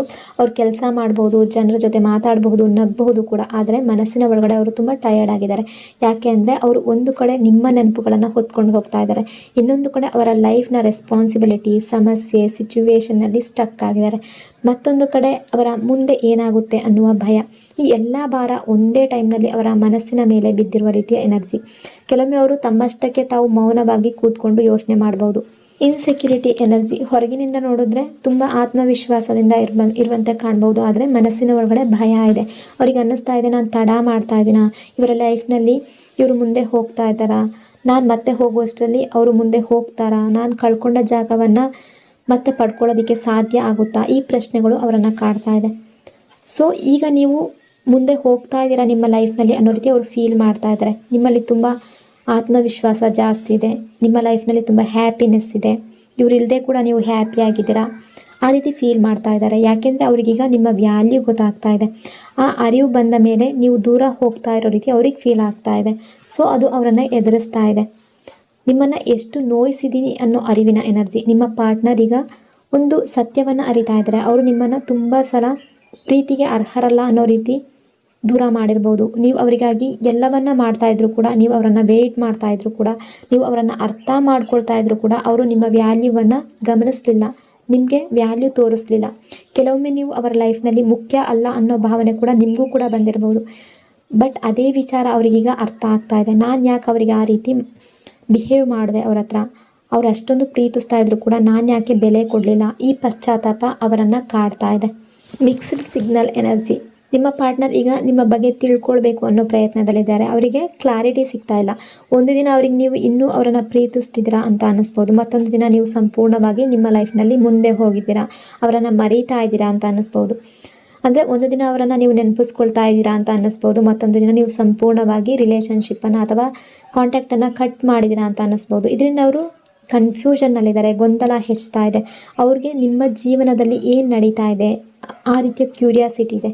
ನೀವು ಏನು ಯೋಚನೆ ಮಾಡ್ತಾ ಇದ್ದೀರಾ, ನೀವು ಇನ್ನೂ ಅವರನ್ನು ಕಾಯ್ತಾ ಇದ್ದೀರಾ, ಈ ಎಲ್ಲ ಪ್ರಶ್ನೆಗಳಿಗೆ ಉತ್ತರ ಹುಡುಕುವ ಎನರ್ಜಿಯಲ್ಲಿದ್ದಾರೆ. Stalking energy. ನಿಮ್ಮನ್ನು ತಿಳ್ಕೊಳ್ಳೋದಕ್ಕೆ ಪ್ರಯತ್ನ ಪಡ್ತಾ ಇರುವಂತಹ ಎನರ್ಜಿ. ನಿಮ್ಮನ್ನು ಸೋಷಿಯಲ್ ಮೀಡಿಯಾದಲ್ಲಿ ನೋಡ್ಬೋದು, ನಿಮ್ಮ ಸ್ಟೇಟಸ್ ನೋಡ್ಬೋದು, ನಿಮ್ಮ ಫೋಟೋಗಳನ್ನು ನೋಡ್ಬೋದು. ಯಾಕೆಂದರೆ ಅವರಿಗೆ ಈಗ ನಿಮ್ಮ ಲೈಫ್ನಲ್ಲಿ ಏನು ನಡೀತಾ ಇದೆ ಅನ್ನೋ ಕುತೂಹಲ, ಕ್ಯೂರಿಯಾಸಿಟಿ ಜಾಸ್ತಿ ಇದೆ. ನೀವು ಹೇಗಿದ್ದೀರಾ, ಖುಷಿಯಾಗಿದ್ದೀರಾ, ನಿಮ್ಮ ಲೈಫ್ನಲ್ಲಿ ಏನಾಗ್ತಾ ಇದೆ, ಈ ಪ್ರಶ್ನೆಗಳು ಅವರನ್ನು ಬಿಡ್ತಾ ಇಲ್ಲ. ಕೆಲವರಲ್ಲಿ ಈ ರಿಲೇಷನ್ಶಿಪ್ಪಲ್ಲಿ ಆರಂಭದಲ್ಲಿ ಕೇವಲ ಆಕರ್ಷಣೆ, ತುಂಬ ಅಟ್ರ್ಯಾಕ್ಷನ್ ಈ ರೀತಿ ಇರ್ಬೋದು. ಆ ಟೈಮ್ನಲ್ಲಿ ಅವರು ನಿಮ್ಮನ್ನು ತುಂಬ ಡೀಪಾಗಿ ಅರ್ಥ ಮಾಡ್ಕೊಳ್ದೇ ಇರ್ಬೋದು. ಆದರೆ ಈಗ ಪರಿಸ್ಥಿತಿ ಬದಲಾಗಿದೆ. ಇದೀಗ ಕೇವಲ ಅಟ್ರ್ಯಾಕ್ಷನ್ ಮಾತ್ರ ಅಲ್ಲ, ಭಾವನೆಗಳು ಬೆಳೀತಾ ಇದೆ. ಈಗ ಅವರಿಗೆ ನಿಮ್ಮ ಜೊತೆ ಸಮಯ ಕಳೀಬೇಕು ಅಂತ ಅನ್ನಿಸ್ತಾ ಇದೆ, ನಿಮ್ಮ ಜೊತೆ ಮಾತಾಡಬೇಕು ಅಂತ ಅನ್ನಿಸ್ತಾ ಇದೆ, ನಿಮ್ಮ ಜೊತೆ ಕೂತ್ಕೊಂಡು ಟೈಮ್ ಸ್ಪೆಂಡ್ ಮಾಡಬೇಕು ಅಂತ ಅನ್ನಿಸ್ತಾ ಇದೆ. ಇದು ನಿಧಾನವಾಗಿ ಭಾವನಾತ್ಮಕ ಕನೆಕ್ಷನ್ ಆಗಿ ಬದಲಾಗ್ತಾ ಇರುವಂಥ energy. Craving attention from you energy. ನಿಮ್ಮ ಗಮನಕ್ಕಾಗಿ ಕಾಯ್ತಾ ಇದ್ದಾರೆ. ಹಿಂದೆ ನೀವು ಅವರನ್ನು ಕೇಳ್ತಾ ಇದ್ರಿ, ಈ ವ್ಯಕ್ತಿ ನಿಮ್ಮ ಗಮನವನ್ನು ತುಂಬ ಮಿಸ್ ಮಾಡ್ತಾ ಇದ್ದಾರೆ. ಈಗ ಅವರ ಬಗ್ಗೆ ನೀವು ಹಿಂದೆ ತುಂಬ ಕಾಳಜಿ ತೋರಿಸ್ತಾ ಇದ್ರಿ, ಕೇರ್ ಮಾಡ್ತಾ ಇದ್ರಿ, ಅವರ ದಿನ ಹೇಗಿತ್ತು ಅಂತ ಕೇಳ್ತಾ ಇದ್ರಿ, ಅವರ ಹ್ಯಾಪಿನೆಸ್ನಲ್ಲಿ ನೀವು ಸಂತೋಷ ಪಡ್ತಾ ಇದ್ರಿ, ಅವರ ದುಃಖದಲ್ಲಿ ನೀವು ಜೊತೆಗಿರ್ತಾ ಇದ್ರಿ. ಇದೀಗ ಆ ಎಲ್ಲವೂ ಕೂಡ ಅವರಿಗೆ ಇಲ್ಲ. ಅದಕ್ಕಾಗಿ ಅವರು ನಿಮ್ಮ ಅಟೆನ್ಷನ್ಗಾಗಿ ಕಾಯ್ತಾ ಇದ್ದಾರೆ. ನೀವು ಒಂದು ಮೆಸೇಜ್ ಮಾಡಿದ್ರು ಅವರಿಗೆ ಹ್ಯಾಪಿ ಆಗ್ಬೋದು. ನೀವು ಅವರ ಬಗ್ಗೆ ಯೋಚನೆ ಮಾಡ್ತಾ ಇದ್ದೀರಾ ಅನ್ನೋದನ್ನು ತಿಳ್ಕೊಳ್ಳೋದಕ್ಕೆ ಅವರು ಬಯಸ್ತಾ ಇದ್ದಾರೆ. ನೆಗೆಟಿವ್ ಕರ್ಮದ ಪ್ರತಿಫಲದ ಎನರ್ಜಿ. ನಿಮ್ಮ ಪಾರ್ಟ್ನರ್ ಈಗ ಅವರ ಕರ್ಮದ ಪರಿಣಾಮಗಳನ್ನು ಅನುಭವಿಸ್ತಾ ಇರುವಂತೆ ಕಾಣ್ತಾ ಇದೆ. ಹಿಂದೆ ಅವರು ನಿಮ್ಮ ಭಾವನೆಗಳನ್ನು ಅರ್ಥ ಮಾಡ್ಕೊಳ್ದೇ ಇದ್ದಿದ್ರೆ, ಹಿಂದೆ ನಿಮ್ಮನ್ನು ಕಾಯಿಸಿದರೆ, ನಿಮ್ಮನ್ನು ವೆಯ್ಟ್ ಮಾಡಿಸಿದ್ರೆ, ಹಿಂದೆ ನಿಮ್ಮನ್ನು ಇಗ್ನೋರ್ ಮಾಡಿದರೆ, ಈಗ ಅದೇ ರೀತಿಯ ಅನುಭವಗಳು ಅವರ ಲೈಫ್ನಲ್ಲಿ ಬರ್ತಾ ಇದೆ. ಇದು ಒಂದು ಶಿಕ್ಷೆ ಅಲ್ಲ, ಇದು ಒಂದು ಲೆಸನ್, ಒಂದು ಪಾಠ. ಜೀವನ ಅವರಿಗೆ ಪಾಠ ಕಲಿಸ್ತಾ ಇದೆ. ನೀವು ಯಾರಿಗೋ ಕೊಟ್ಟ ಅನುಭವವನ್ನು ಈಗ ನೀನೇ ಅನುಭವಿಸಿ ನೋಡು ಅಂತ ಜೀವನ ಅವರಿಗೆ ಪಾಠ ಕಲಿಸ್ತಾ ಇದೆ. ಸೊ ಅವರಿಗೆ ನಿಮ್ಮ ನೋವು ಅರ್ಥ ಆಗ್ತಾ ಇದೆ. ಸೊ ನಿಮ್ಮ ವ್ಯಾಲ್ಯೂ ಕೂಡ ಅರ್ಥ ಆಗ್ತಾ ಇದೆ. Reality hits energy. ಅವರ ಅಹಂಕಾರ ಆಗಿರ್ಬೋದು, ಈಗೋ ಆಗಿರ್ಬೋದು, ತಪ್ಪು ನಿರ್ಧಾರಗಳಾಗಿರ್ಬೋದು, ಎಲ್ಲವೂ ಬದಿಗೆ ಸರಿತಾ ಇದೆ. ರಿಯಾಲಿಟಿ ಮಾತ್ರ ಉಳಿದಿದೆ. ಆ ರಿಯಾಲಿಟಿ ಏನು ಹೇಳ್ತಾ ಇದೆ ಅಂದರೆ, ನಿಮ್ಮನ್ನು ಕಳೆದುಕೊಳ್ಳೋದು ಸುಲಭ ವಿಷಯ ಅಲ್ಲ ಅನ್ನೋದು ಗೊತ್ತಾಗ್ತಾ ಇದೆ. ನಿಮ್ಮ ಪ್ಲೇಸನ್ನು ಬೇರೆ ಯಾರೂ ತುಂಬೋದಕ್ಕೆ ಸಾಧ್ಯ ಇಲ್ಲ ಅನ್ನೋದು ಅರಿವಾಗ್ತಾ ಇದೆ. ನಿಮ್ಮ ಪ್ರೀತಿ ಸಾಮಾನ್ಯ ಆಗಿರಲಿಲ್ಲ, ನಿಮ್ಮ ಕಾಳಜಿ ಸಾಮಾನ್ಯ ಆಗಿರಲಿಲ್ಲ. ಈ ಸತ್ಯ ಅವರ ಮನಸ್ಸಿಗೆ ಒಂದೊಂದಾಗಿ ಅರ್ಥ ಆಗ್ತಾ ಇದೆ. ಅದೇ ಕಾರಣಕ್ಕೆ ಅವರೀಗ ನಿಮ್ಮ ಕಡೆ ಮತ್ತೆ ತಿರುಗಿ ನೋಡ್ತಾ ಇದ್ದಾರೆ. ಯಾಕೆಂದರೆ ಅವರು ಈಗ ನಿಮ್ಮ ಮೌಲ್ಯವನ್ನು ಅವರ ಹೃದಯದಿಂದ ಅರ್ಥ ಮಾಡ್ಕೊಳ್ತಾ ಇದ್ದಾರೆ. ಆ ಎನರ್ಜಿ ಇದೆ ಇಲ್ಲಿ. ಕೆಲವರ ಎನರ್ಜಿಯ ಪ್ರಕಾರ ನಿಮ್ಮ ಪಾರ್ಟ್ನರ್ ಮಾತ್ರ ಟಯರ್ಡ್ ಆಗಿಲ್ಲ. ನಿಮ್ಮ ಎನರ್ಜಿ ಪ್ರಕಾರ ನೀವು ಕೂಡ ಬಹಳ ದಿನಗಳಿಂದ ಈ ರಿಲೇಷನ್ಶಿಪ್ ಬಗ್ಗೆ ಯೋಚನೆ ಮಾಡ್ತಾ ಬಂದಿರ್ಬೋದು. ಏನಾಗುತ್ತೆ, ಅವರು ಬರ್ತಾರಾ, ನನ್ನನ್ನು ಮಿಸ್ ಮಾಡ್ತಾರಾ, ಮತ್ತೆ ಕಾಂಟ್ಯಾಕ್ಟ್ ಮಾಡ್ತಾರಾ ಅಂಥ ಪ್ರಶ್ನೆಗಳು ನಿಮ್ಮ ಮನಸ್ಸನ್ನು ಕೂಡ ಟಯರ್ಡ್ ಮಾಡಿರ್ಬೋದು. ಕೆಲವೊಮ್ಮೆ ಒಬ್ಬ ವ್ಯಕ್ತಿಯ ಬಗ್ಗೆ ತುಂಬ ಯೋಚನೆ ಮಾಡೋದು ಕೂಡ ದೊಡ್ಡ ಎನರ್ಜಿ ಡ್ರೈನ್ ಆಗುತ್ತೆ. ದೇಹಕ್ಕೆ ವಿಶ್ರಾಂತಿ ಬೇಕಾಗಿರುವ ರೀತಿ ಮನಸ್ಸಿಗೂ ಕೂಡ ವಿಶ್ರಾಂತಿ, ಸಮಾಧಾನ ಅನ್ನೋದು ಬೇಕಾಗುತ್ತೆ. ಸೊ ನಿಮ್ಮ ಎನರ್ಜಿ ಕೂಡ ಅದೇ ರೀತಿ ತುಂಬ ಟಯರ್ಡ್ ಆಗಿರುವ ಎನರ್ಜಿ ಇದೆ. ಇವರು ಈ ಹಿಂದೆ ಅಥವಾ ಪಾಸ್ಟ್ನಲ್ಲಿ ನಿಮ್ಮ ಭಾವನೆಗಳನ್ನು ಅರ್ಥ ಮಾಡ್ಕೊಳ್ಳದೆ ಇರ್ಬೋದು. ನಿಮ್ಮ ಪ್ರೀತಿಯನ್ನು ತುಂಬ ಈಸಿಯಾಗಿ ತಗೊಂಡಿರ್ಬೋದು. ನಿಮ್ಮ ಕಣ್ಣೀರು, ನಿಮ್ಮ ಕಾಯುವಿಕೆ, ನೀವು ವೇಟ್ ಮಾಡ್ತಾ ಇರೋದು, ನಿಮ್ಮ ನೋವನ್ನು ಸಂಪೂರ್ಣವಾಗಿ ಅರ್ಥ ಮಾಡ್ಕೊಳ್ಳದೆ ಇರ್ಬೋದು. ಆ ಟೈಮ್ನಲ್ಲಿ ಅವರಿಗೆ ಅವರ ನಿರ್ಧಾರಗಳು ಸರಿ ಅಂತ ಅನಿಸಿರ್ಬೋದು. ಬಟ್ ಈಗ ಪರಿಸ್ಥಿತಿ ಅನ್ನೋದು ಬದಲಾಗ್ತಾ ಇದೆ. ಅವರು ಹಿಂದೆ ನಿಮಗೆ ಯಾವ ರೀತಿ ಪೇಯ್ನ್ ಮಾಡಿಸಿದ್ರೋ ಕೆಲವು ನೋವುಗಳು ಈಗ ಅವರ ಲೈಫ್ನಲ್ಲಿ ಅನುಭವ ಆಗ್ತಾ ಇದೆ.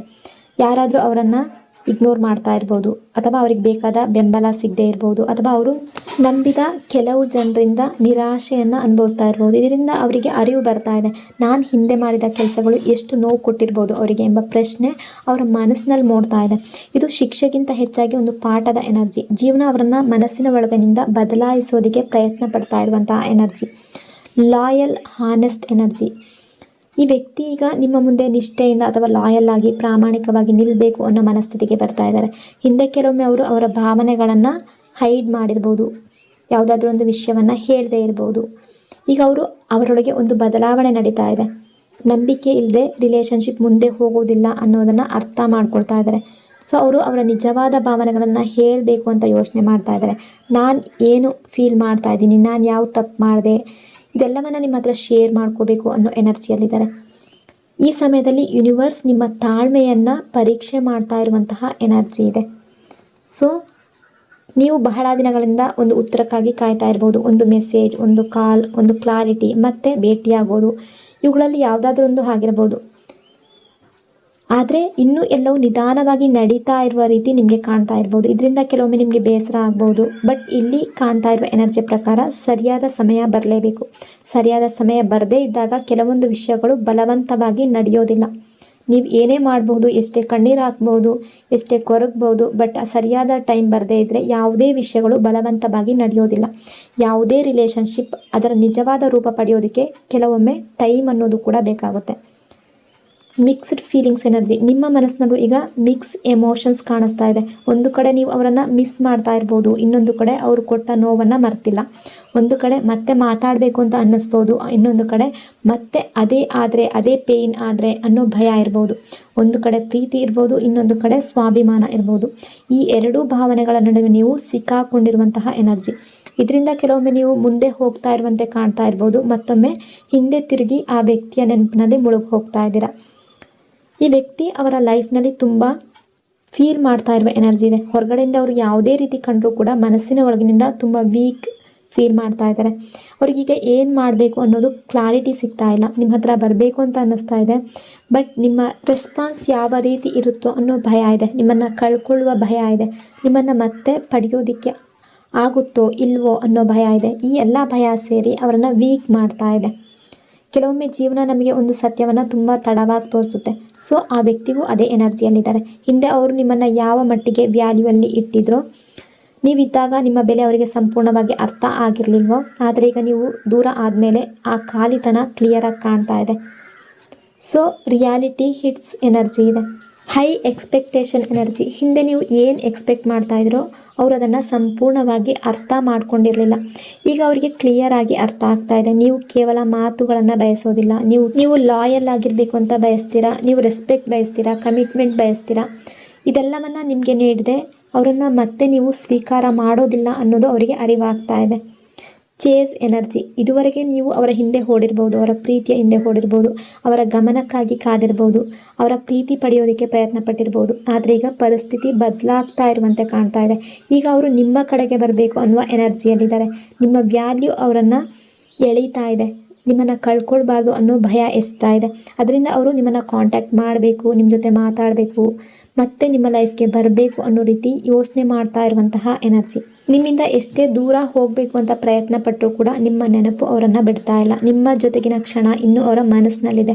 ನಿಮ್ಮ ಬಗ್ಗೆ ಅವರು ಇನ್ನೂ ಫೀಲ್ ಮಾಡ್ತಾ ಇದ್ದಾರೆ. ಯಾಕೆ ಅಂದರೆ ಅವರಿಗೆ ಪಶ್ಚಾತ್ತಾಪದ ಎನರ್ಜಿಯಲ್ಲಿದ್ದಾರೆ, ನಿಜದ ಅರಿವಿನ ಎನರ್ಜಿಯಲ್ಲಿದ್ದಾರೆ. ಕಾರ್ಮಿಕ್ ಪಾಠ ಕಲಿಸ್ತಾ ಇದೆ. ಸೊ ನಿಮ್ಮ ಮೌಲ್ಯದ ಅರಿವಾಗ್ತಾ ಇದೆ. ನಿಮ್ಮ ಪ್ರಾಮಾಣಿಕತೆಯ ಬಗ್ಗೆ ಅವರು ಥಿಂಕ್ ಮಾಡ್ತಾ ಇದ್ದಾರೆ. ನಿಮ್ಮನ್ನು ಕಳೆದುಕೊಳ್ಳುವ ಭಯ ಇದೆ. ಬಟ್ ಈ ಕ್ಷಣದಲ್ಲಿ ನಿಮಗೆ ಎಲ್ಲೋ ನಿಧಾನವಾಗಿ ಸಾಗ್ತಾ ಇರುವಂತೆ ಅನ್ನಿಸ್ಬೋದು. ಎಷ್ಟೋ ದಿನಗಳಿಂದ ಕಾಯ್ತಾ ಇದ್ರು, ಕ್ಲಿಯರ್ ಆದ ಉತ್ತರ ಸಿಗದೇ ಇರ್ಬೋದು. ಕೆಲವೊಮ್ಮೆ ಇನ್ನೆಷ್ಟು ದಿನ ಹೀಗೆ ಅನ್ನೋ ಪ್ರಶ್ನೆ ಮನಸ್ಸಿಗೆ ಬರ್ಬೋದು. ನೀವು ಬಯಸಿದಂತಹ ಬದಲಾವಣೆ ಇನ್ನೂ ಕಾಣಿಸ್ತಾ ಇದ್ದಾಗ ನಿಮಗೆ ಬೇಸರ ಆಗೋದು ಸಹಜ. ವಿಶೇಷವಾಗಿ ಹೃದಯದಿಂದ ಯಾರನ್ನು ಪ್ರೀತಿಸಿದಾಗ ಅಥವಾ ಒಂದು ರಿಲೇಷನ್ಶಿಪ್ ಸರಿಯಾಗಬೇಕು ಅಂತ ಮನಸ್ಸಾರೆ ಬಯಸಿದಾಗ ಕಾಯುವ ಪ್ರತಿಯೊಂದು ದಿನ ಕೂಡ ತುಂಬ ದೊಡ್ಡದಾಗಿದೆ ಅಂತ ಅನಿಸುತ್ತೆ. ಆದರೆ ಇಲ್ಲಿ ಎನರ್ಜಿಯ ಪ್ರಕಾರ ಕೆಲವು ವಿಷಯಗಳು ನಮ್ಮ ಪ್ರಕಾರ ನಮ್ಮ ಇಚ್ಛೆಯಂತೆ ತಕ್ಷಣ ನಡೆಯೋದಿಲ್ಲ. ಯಾಕೆಂದರೆ ಇನ್ನೂ ಕೆಲವು ಪಾಠಗಳು ಕಲಿಯಬೇಕಿರಬಹುದು, ಇನ್ನೂ ಕೆಲವು ಅರಿವುಗಳು ಬರಬೇಕಿರಬಹುದು, ಇನ್ನೂ ಕೆಲವು ಭಾವನೆಗಳು ನಮ್ಮ ಮನಸ್ಸಿನಲ್ಲಿ ಮೂಡಬೇಕಾಗಿರುವಂತಹ ಟೈಮ್ ಬರಬೇಕಾಗಿರಬಹುದು. ಒಂದು ಬೀಜವನ್ನು ನೆಟ್ಟ ತಕ್ಷಣ ಅದು ಮರ ಆಗೋದಿಲ್ಲ. ಮೊದಲು ಅದು ಮಣ್ಣಿನೊಳಗೆ ಬೇರು ಬಿಡುತ್ತೆ. ಹೊರಗಿನಿಂದ ನೋಡಿದವರಿಗೆ ಏನೂ ನಡೀತಾ ಇಲ್ಲ ಅಂತ ಅನ್ನಿಸ್ಬೋದು, ಆದರೆ ಒಳಗೆ ಒಂದು ದೊಡ್ಡ ಬದಲಾವಣೆ ನಡೀತಾ ಇರುತ್ತೆ. ಸೊ ರಿಲೇಷನ್ಶಿಪ್ಪಲ್ಲೂ ಕೂಡ ಅದೇ ಎನರ್ಜಿ ಇರುತ್ತೆ. ಈಗ ಹೊರಗಿನಿಂದ ನೋಡಿದಾಗ ಮೌನ, ದೂರ, gap, distance, no contact situation ಮಾತ್ರ ಕಾಣ್ಬೋದು. ಆದರೆ ಒಳಗಿನಿಂದ ಅನೇಕ ಫೀಲಿಂಗ್ಸ್ಗಳು ಬದಲಾಗ್ತಾ ಇರುತ್ತೆ. ಕೆಲವರು ಅವರ ತಪ್ಪುಗಳನ್ನು ಅರಿತುಕೊಳ್ತಿರ್ತಾರೆ, ಕೆಲವರು ಅವರ ಭಯಗಳನ್ನು ಎದುರಿಸ್ತಾ ಇರ್ತಾರೆ, ಕೆಲವರು ರಿಲೇಷನ್ಶಿಪ್ನ ನಿಜವಾದ ಮೌಲ್ಯವನ್ನು ಅರ್ಥ ಮಾಡ್ಕೊಳ್ತಾ ಇರ್ತಾರೆ. ಸೊ ಈಗ ನಡೀತಾ ಇರುವ ನಿಧಾನ ಅಂದರೆ ಏನು ನಡೀತಾ ಇಲ್ಲ ಅನ್ನುವ ಅರ್ಥ ಅಲ್ಲ. ಕೆಲವೊಮ್ಮೆ ಜೀವನ ಸರಿಯಾದ ಸಮಯಕ್ಕಾಗಿ ಕೆಲವು ಘಟನೆಗಳನ್ನು ಸ್ಟಕ್ ಮಾಡಿಬಿಡುತ್ತೆ. ಯಾಕೆಂದರೆ ಸಮಯಕ್ಕೂ ಮುಂಚೆ ನಡೆದ ಮಾತುಕತೆ, ಭೇಟಿ ಅಥವಾ ನಿರ್ಧಾರ ಹೆಚ್ಚು ದಿನ ಉಳಿದೇ ಇರ್ಬೋದು. ಆದರೆ ಸರಿಯಾದ ಸಮಯದಲ್ಲಿ ನಡೆಯುವ ಒಂದು ಸಣ್ಣ ಬದಲಾವಣೆ ಕೂಡ ಸಂಪೂರ್ಣ ಕಥೆಯನ್ನೇ ಬದಲಾಯಿಸ್ಬೋದು. ಹೀಗಾಗಿ ಇಲ್ಲಿ ಇರುವ ಎನರ್ಜಿ ಯಾವ ರೀತಿ ಇದೆ ಅಂದರೆ, ಅರ್ಜೆಂಟ್ ನಿರ್ಧಾರಕ್ಕಿಂತ ಸಮಯ ತನ್ನ ಕೆಲಸ ಮಾಡಲಿ. ಈಗ ಕಾಣದಿರುವ ಕೆಲವು ಉತ್ತರಗಳು ಮುಂದೆ ತುಂಬ ಸ್ಪಷ್ಟವಾಗಿ, ಕ್ಲಿಯರ್ ಆಗಿ ನಿಮ್ಮ ಮುಂದೆ ಬರುವ ಸಾಧ್ಯತೆ ತುಂಬ ಜಾಸ್ತಿ ಇದೆ. ಸೊ ಈ ರೀಡಿಂಗ್ ನಿಮಗೆ ಇಷ್ಟ ಆಗಿದೆ ಅಂದ್ಕೊಂಡಿದ್ದೀನಿ. ಇಷ್ಟ ಆಗಿದರೆ ಪಾಸಿಟಿವ್ ಆಗಿ ಕಮೆಂಟ್ ಮಾಡಿ.